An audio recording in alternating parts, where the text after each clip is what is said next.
Pastor, I might need about 8 more minutes on top of that 8 minutes, isn't I? I know they got places to go, but I promise I'm going somewhere. About 8 years ago, I went to Victoria's Secret to buy something for a female friend of mine, and she liked strawberry bath beads. And so,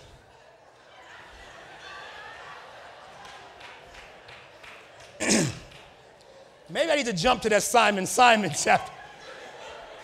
Because you know, when Jesus called Simon, Simon, he had already called him Peter and said, you're not going to no longer be called Simon, but sometimes you got to go back and speak to the old person to make sure the old person realize how serious I am about what I'm doing. And right now I heard somebody who had oh Lord, when I said strawberry bath bead.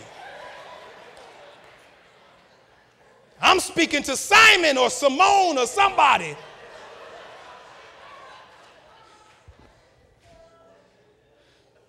Strawberry bath beads, he indulged me 7 more minutes, so I got 15. So, strawberry bath beads, so strawberry bath beads. So I'm right here in the store. I'm in the store. I can remember, I'm a philosopher, right? So I think deeply, right? And so I'm sitting up here looking at the strawberry bath bead, and the line was long. So again, I'm still kind of, 8 years ago, I'm still kind of wrestling with, why am I even in a store like this? It's smelling all pretty. The floor is all white. Ain't nothing but girls running around here. And I'm trying to figure, ain't no brothers around. Ain't no brothers working. Ain't no brothers.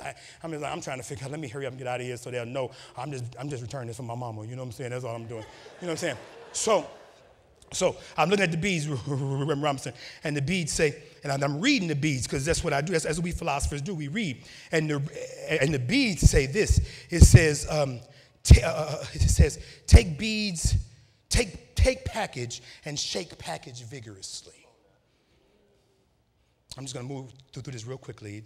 The bath beads spoke to me, and the instructions, I didn't make this up, the instructions on the Victoria's Secret bath beads said, take package, shake package vigorously. After you shake package vigorously, tear open the package. After you tear open the package, pour package into running hot water. After you pour the package into running hot water, then close the door. After you close the door, come back 15 minutes. Let's pause there for 30 seconds. Now imagine you working in ministry. Or even imagine you ain't working in ministry yet and you get a call by Reverend Waite to come join the ministry. And y'all chilling in y'all packages. Or y'all spent 10 years into working in that ministry and y'all chilling in your packages. Or like Reverend Wade called me Thursday, I'm in my office chilling in my package. And somebody commands me to shake this package vigorously. Y'all chilling too much. Y'all too comfortable in uncomfortable situations. Y'all too cool when it ain't cool outside. Manifest the very feeling that you got. Stop trying to put on for your city. That's a hip-hop reference for all you young people in the room. And so the package says, shake package vigorously. Then it says, tear open the package. Now, I don't know about y'all, but somebody in this room has even been incarcerated. Somebody in this room has been exposed before. And sometimes when you shake the package, Pastor, and then you tear the package open, I'm exposing all that you are. And sometimes in the exposure of who we truly are, we become vulnerable. Think back what God told Paul, I got you, just speak up. Pour the package that's already been torn, it's already been shaken, that used to be chill on the package, pour this into running hot water. Now, if y'all don't think America's in some hot water, y'all got something else to think about. Anytime we don't even have to think twice and know that over 1 million black folk are sitting up in somebody's prison in America. Over 1 million people as we sit right now in this grand institution is sitting in somebody's prison. What the great W.B. Du Bois says, unreconciled strivings. And a system and a government and a people who would otherwise just let it keep going because it benefits somebody. It don't benefit that man is looking for a wife. It don't benefit that wife is looking for a husband. It sure enough don't benefit that child who needs his daddy or his auntie. It doesn't benefit that mama who needs medical attention and help and don't want to be put in nobody's home. Man, I ain't got no money to get put in nobody's home, but I need my son back. We all got hot water experiences, debilitating health care, and a government that would fight about how much hell do we put these poor people through. Not how much do we help them, but how much do we put them through some more hot water experiences. We got hot water experiences, young men and women trying to find their sexuality, trying to find love wherever they are. These are hot water experiences that some of us in the church has not dealt with. And so I move forward. So these hot water experiences, now they say, let's close the door and shut it for 15 minutes. Shut the door on you for 3 to 5 years. Shut the door on you for 15 to life. Shut the door on you after you've been married to that Negro for 25 years. Shut the door on you after you've been working in the ministry for all these years and now you ain't got the ability. God ain't spoke to you. Shut the door on you. Shut the door on me.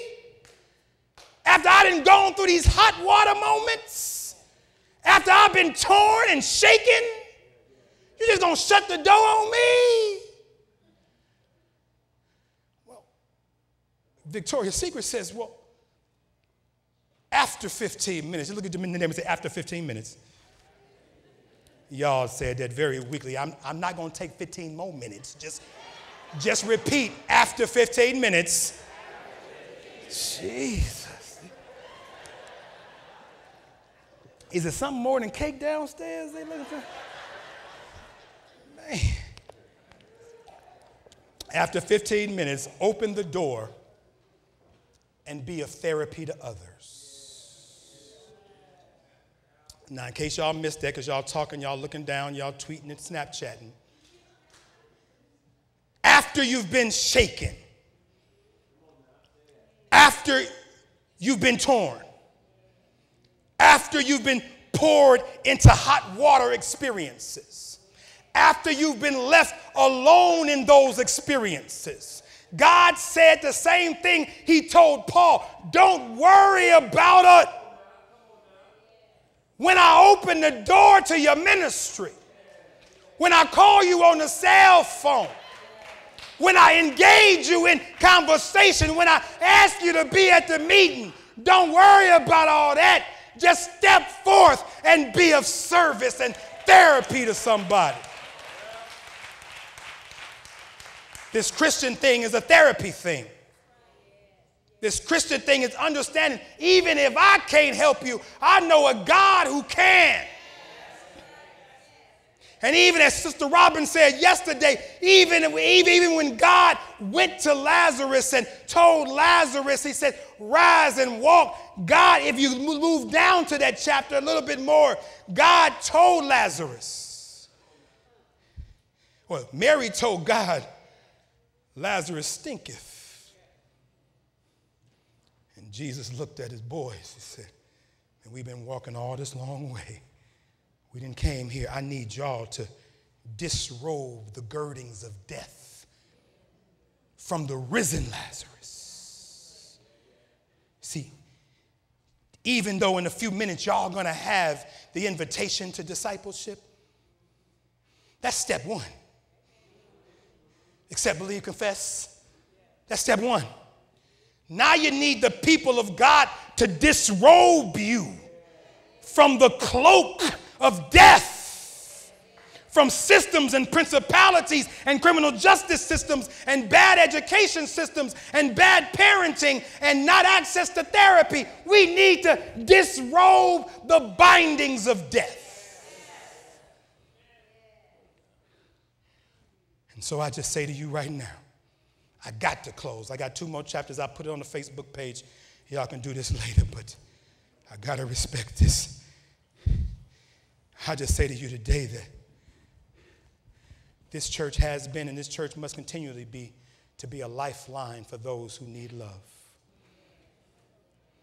I think the songwriter says, throw out the lifeline. Somebody needs love, somebody needs peace, somebody needs joy, somebody needs to throw out the lifeline.